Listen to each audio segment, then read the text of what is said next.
Bonjour bandeko, balingi, ba amoureux, ya ba vérité.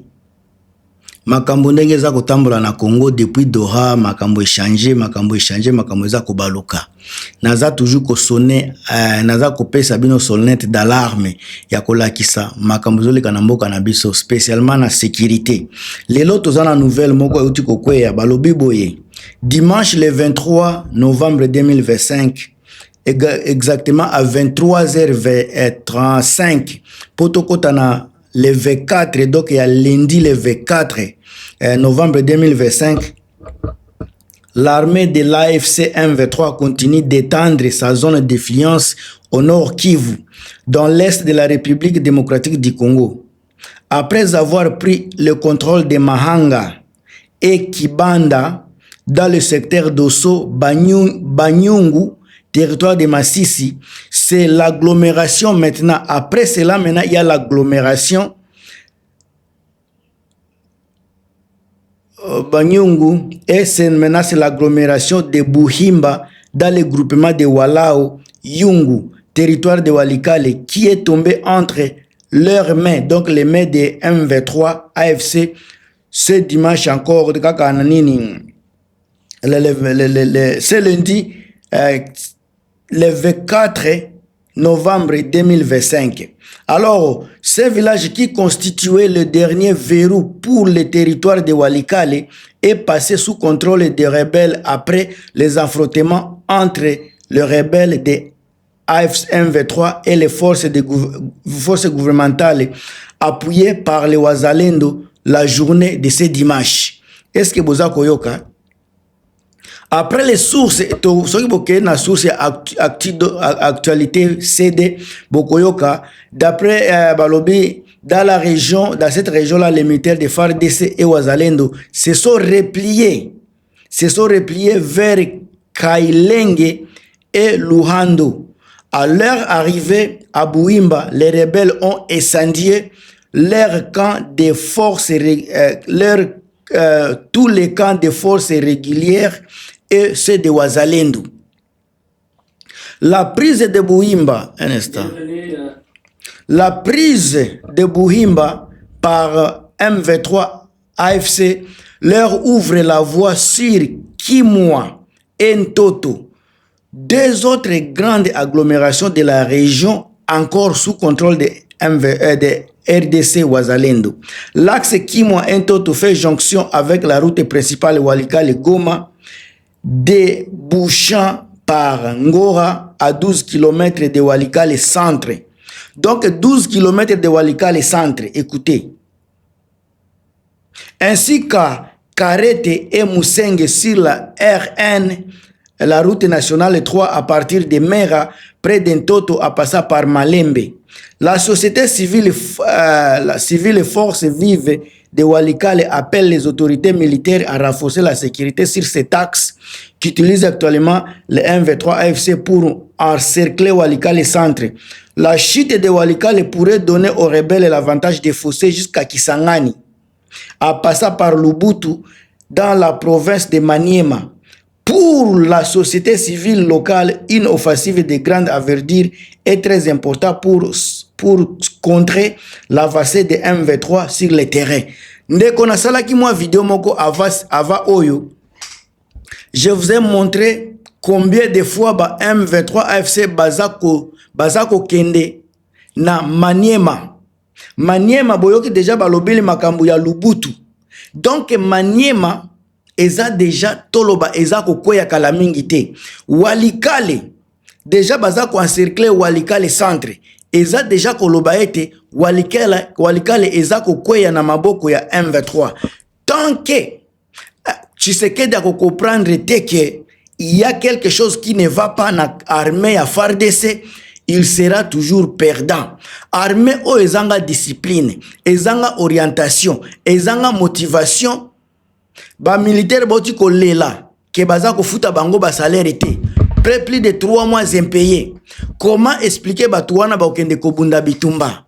Mama nanga Marie Antoinette Makayabu solola nanu na bakonzi ya mboka soki baza incapable à protéger population bati ke la nanga a gérer mboka. François Mbuku bino batu boyebi masolo ya politique ya mboka na biso. Bo banda koyebisa biso nini ezoleka na mboka. Soki Tshisekedi aza incapable Crispin Kayembe. Soki Tshisekedi aza incapable bande konanga Chirac Makayabu boyebisa biso toyeba nini ezoleka na mboka na biso. Tonton na ngai Pierre Okende, ndeko na ngai Grace Kibombo, Thérèse Disabe bolobela biso nini ezoleka na kaya Tshisekedi. Baza incapable à récupérer territoire, baza incapable à protéger territoire, baza incapable à sécuriser peuple, baza incapable à pesa na population kimia. Bande konangai na salaki video pona kolakisa bino déjà que Kisangani eza na solo ya M23. Solo ya M23 eza pe na niveau ya Kindu, Maniema. Soki M23 bazo kende déjà na Kisangani et que Maniema eza parmi ba province za na centre ya Congo, cela veut dire que repli stratégique ya FARDC kala mingi te okende na ba Congo et kokende na Kasai. Bande konanga tangu naza koloba makambo naza koloba ngo na tina. Bomoni bino moko ba makambu gouvernement ba komi koloba. Ba communicateur a Chilombo bango moko bazoko ka makambu se. Ndeko nanga mazeze na pesi mbote sika oza. Ba communicateur a Chilombo bango tout baza desi baza na déception makasi. Ba komi kofunda Tshisekedi. Lelo ba komi koloba Tshisekedi azako changer makambu azaboye. Lelo ba komi koloba Masunzu akomi bon. Tangu balongoli ye ba tie na prison. Ba sepela ki na nyembo. Naza kolobela bino chaque jour mes chers amis.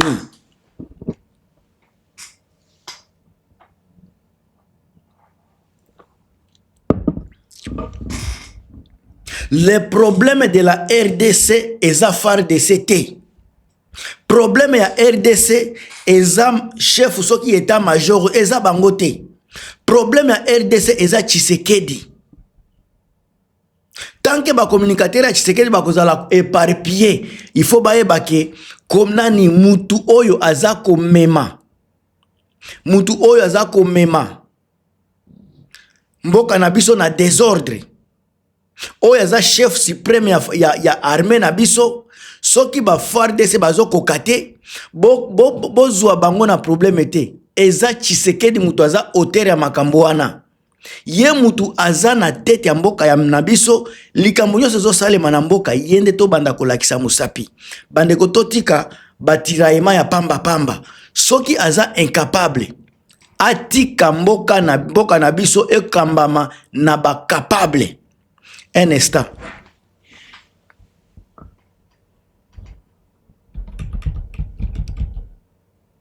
Yeah. Un instant bande konangai un instant. Computer nanga nanga kina sole loko moko boe.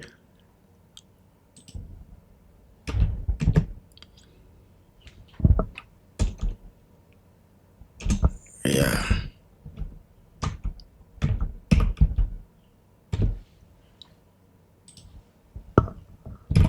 Alors bandeko, on ne doit pas se voiler la face. Surtout bandiko solo la face à face to komi koloba ba vérité ndenge esengeli bandeko na biso bandeko nanga ya ba communicateur à Tshisekedi. Vous devrez savoir que ce n'est pas Tshisekedi qui doit blâmer les gens. Ce sont les gens qui doivent blâmer Tshisekedi. C'est lui qui est le chef suprême. Ce qui armé ezako simbate, c'est parce que lui-même est incapable. Bozo ngana nous simatangu Tshisekedi azako critiquer nani Joseph Kabila. Azoloba armée eza bien te Tshisekedi bazako s'utiliser na armée yetango kozwa pouvoir ako restricter armée. Lelo toza na 7 ans. Depuis à kota na pouvoir nani nde toyoka ke Tshisekedi auti ko former ba militaire. À part ko former ba miyibi, Tshisekedi a formé nani na Congo. À part ko yiba, Tshisekedi aza ko sala nini bandeko na biso, bandeko nanga na pouvoir. Tshisekedi c'était voleur. Tshisekedi c'était brigand.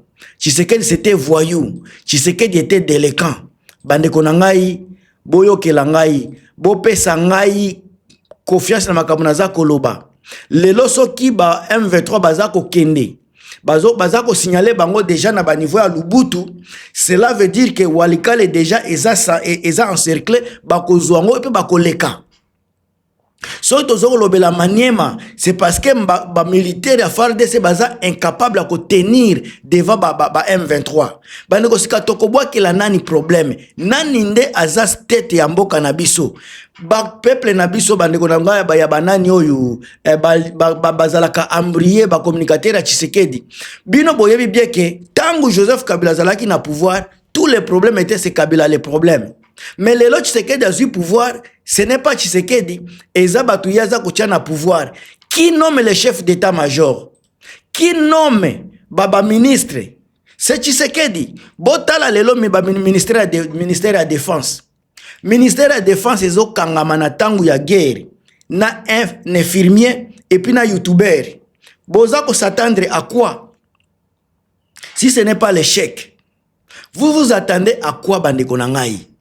Na komi na suka, bande ko partager, bo commenter. Selon ngai, Tshisekedi a échoué na ye. Bino bokani sinini. Match za ya 3 points.